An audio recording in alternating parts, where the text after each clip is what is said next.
था जिसको हम बोलते हैं यहाँ पे सर माइनिंग। माइनिंग का मतलब होता है कि नया बिटकॉइन मार्केट में कैसे आता है। अगर आप सबने कभी इसकी व्हाइट पेपर पढ़ा होगा तो माइनिंग का मतलब होता है कि जब दो लोग आपस में लेन देन करें और एक नया बिटकॉइन जनरेट होता है। अब एज अ माइनर, जैसे नॉर्मली हम सेंट्रलाइज सिस्टम की बात करें तो मैंने आज सपोज महफूज भाई के अकाउंट में 1 लाख रुपए डाला, तो उस 1 लाख रुपए की ट्रांजेक्शन्स को वैलिडेट कौन करता है?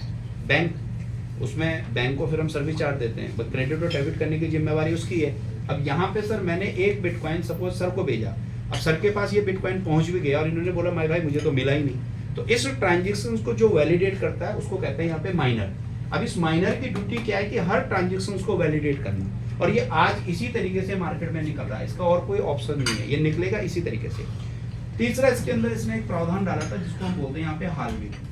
हाल्विंग का मतलब क्या होता है कि जो माइनर था उसको हर 4 साल में उसकी जो सप्लाई थी वो हाफ हो जाएगी। जैसे 2008 से 2012 तक अगर इन्होंने एज अ माइनिंग सेटअप लगाया तो इनको एक बिटकॉइन को अप्रूव करने पर अगर एक बिटकॉइन रिवॉर्ड में मिलता था तो 4 साल बाद उसकी सप्लाई हाफ हो जाएगी। उससे क्या होगा, हर 4 साल बाद सप्लाई हाफ होती रहेगी तो डिमांड बढ़ता जाएगा, रेट बढ़ेगा।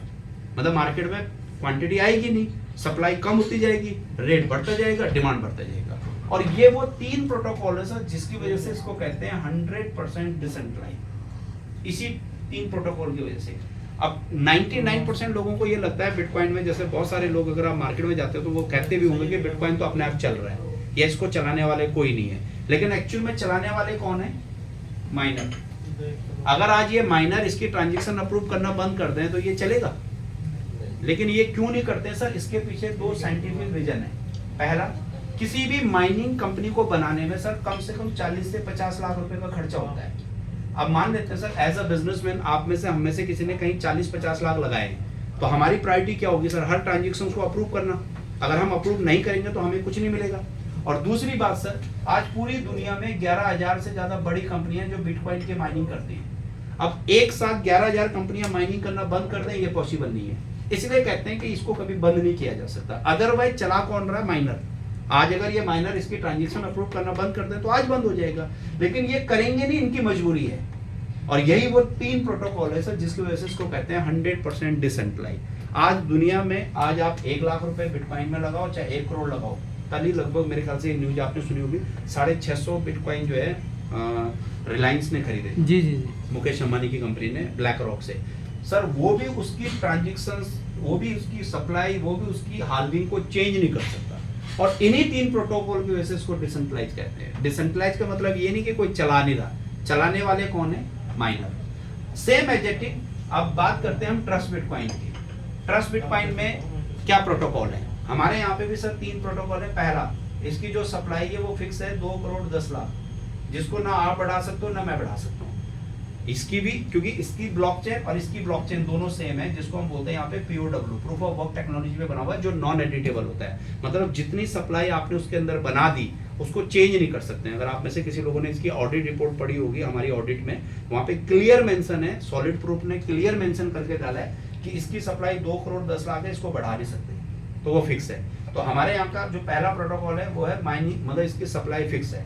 दूसरा प्रोटोकॉल जो है हमारे यहाँ पे सर वो है कि जो इसका रेट बढ़ेगा वो एक एल्गोरिदम पहले से बना के ब्लॉकचेन पे डाला हुआ है, उसको चेंज नहीं कर सकते। जैसे मान लेते हैं कि 25 लाख कॉइन अगर हमारे सेल होंगे $1 में, तभी ये $10 में जाएगा, वरना दुनिया में ये कभी $10 नहीं जा सकता है। देखिए सर जो रेट बढ़ता है ना, बहुत सारी कंपनियां क्या करती हैं, कॉइन ले आती हैं बहुत सारे, किसी ने 5 करोड़ कॉइन बना लिए, किसी ने 10 करोड़ कॉइन बना लिए। सर कॉइन लाने से रेट नहीं बढ़ता, रेट बढ़ता है एक्सेप्टेंस से। एक्सेप्टेंस से कैसे कि आज अगर मान लेते हैं किसी चीज को पब्लिक एक्सेप्ट कर रही है, बिटकॉइन में रेट कैसे बढ़ता है? अगर एक बिटकॉइन अगर 2 लोग आपस में लेन देन करें तो एक नया बिटकॉइन आता है। इसका मतलब क्या है कि एक्सेप्टेंस हो रही है, अगर पब्लिक एक्सेप्ट कर रही है तो रेट बढ़ रहा है। हमारे यहाँ पे भी सर क्या है, अगर आप हमारा प्लान देखें तो 25 लाख कॉइन अगर पब्लिक ने $1 में एक्सेप्ट किया तो सर ये $10 पे जाएगा। अगर 25 लाख कॉइन पब्लिक ने एक्सेप्ट नहीं किया तो ये जिंदगी में कभी $10 नहीं जाएगा। इसका मतलब रेट हमारे रखने से नहीं बढ़ रहे। देखिए हमने एक एल्गोरिदम बना के डाल दिया कि $1 में 25 लाख कॉइन बिकेंगे तो $10 होगा, $10 में 50 लाख कॉइन बिकेंगे तो $100 जाएगा, $100 में 1 करोड़ कॉइन बिकेंगे तो $1000। तो बहुत सारे लोग आपको भी सवाल करते होंगे कि सर रेट आपने डिसाइड कैसे कर दिया कि $1, $10, $100।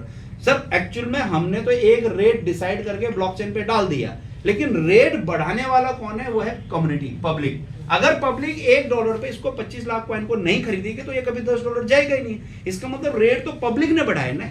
इसको आप ऐसा समझिए, देखिए आज हम में से बहुत सारे लोग प्रॉपर्टी में करते हैं। आज आपके बगल में बाजू में कोई एक कॉलोनी कटे और वहां पे ₹1000 गज का रेट अगर निकल जाए, अब 20 प्लॉट है, अब उस 20 प्लॉट में से सर ₹1000 गज के रेट के हिसाब से अगर 10 प्लॉट भी बिक गए तो आप बाकी के 10 प्लॉट को ₹1500 गज पे भी बेच सकते हो।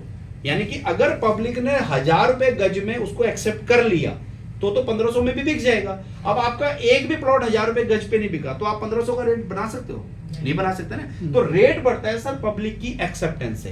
तो हमने तो यहाँ पे एल्गोरिथम बना के डाल दिया, लेकिन हम रेट नहीं बढ़ा रहे। रेट जो बढ़ा रहा है वो बढ़ा रहा है पब्लिक। अगर पब्लिक एक्सेप्ट करेगी तो ये इसको चेंज नहीं कर सकते। अब मान लेते हैं आज हम चाहें कि भाई मेरा प्रोजेक्ट है, मैं कहूंगा कि नहीं मेरा तो $100 में आज बिक गया, तो सर जिंदगी में नहीं बिकेगा। कब तक? जब तक 50 लाख कॉइन पब्लिक ने $10 में एक्सेप्ट नहीं किया। तो कोई दुनिया की ताकत नहीं है जो ट्रस्ट बिटकॉइन को $100 में बेच दे। तो पब्लिक की एक्सेप्टेंस से रेट है। सेम बिटकॉइन में भी पब्लिक ने जब दो लोगों ने आपस में लेन देन करा तो एक नया बिटकॉइन आया, यानी कि पब्लिक ने एक्सेप्ट किया तो रेट बढ़ा। सेम यहाँ पे भी सर जब पब्लिक एक्सेप्ट करती है तो रेट बढ़ता है। और तीसरा इसके अंदर जो हमारा वर्किंग प्लान है जिसको हम बोलते हैं नॉन एडिटेबल, जो इंसेंटिव प्रोग्राम है उसको दुनिया में कोई चेंज नहीं कर सकता। सर 2.5 साल पहले जो प्रोजेक्ट लॉन्च हुआ था उसका प्लान आज भी एज यूजुअल है, उसमें किसी तरह की कोई चेंजिंग नहीं है। अब डिसेंट्रलाइज होने का मतलब ये नहीं कि चला नहीं रहा। हमारे यहाँ पे कौन चला रहा है? हमारे डेवलपर, माइनर आज भी वही है ना। लेकिन वो भी सर ये जो तीनों नियम बने हुए हैं, ना तो उसकी सप्लाई बढ़ा सकते हैं, ना उसका जो हमारा वर्किंग प्लान है ना उसका रेट बढ़ा सकते हैं अपनी मर्जी से, और ना उसका रेट घटा सकते हैं, और तीसरा जो इंसेंटिव प्रोग्राम है उसको चेंज नहीं कर सकते। और इन्हीं 3 प्रोटोकॉल की वजह से सर हम इसको बोलते हैं 100% डिसेंट्रलाइज। डिसेंट्रलाइज होने का मतलब ये नहीं कि कोई चला नहीं रहा, यहाँ पे भी चलाने वाले माइनर हैं। लेकिन आज सतोशी नाकामोटो भी आके बोले कि मैं इसका डेवलपर हूँ और मैं इसका माइनिंग सेटअप चेंज करवा सकता हूँ, नहीं कर सकता। हाल्विंग को वो भी चेंज नहीं कर सकता। तो यही ये डिसेंट्रलाइज है। देखिए डिसेंट्रलाइज की डेफिनेशन ये बिल्कुल नहीं है कि कोई चला नहीं रहा।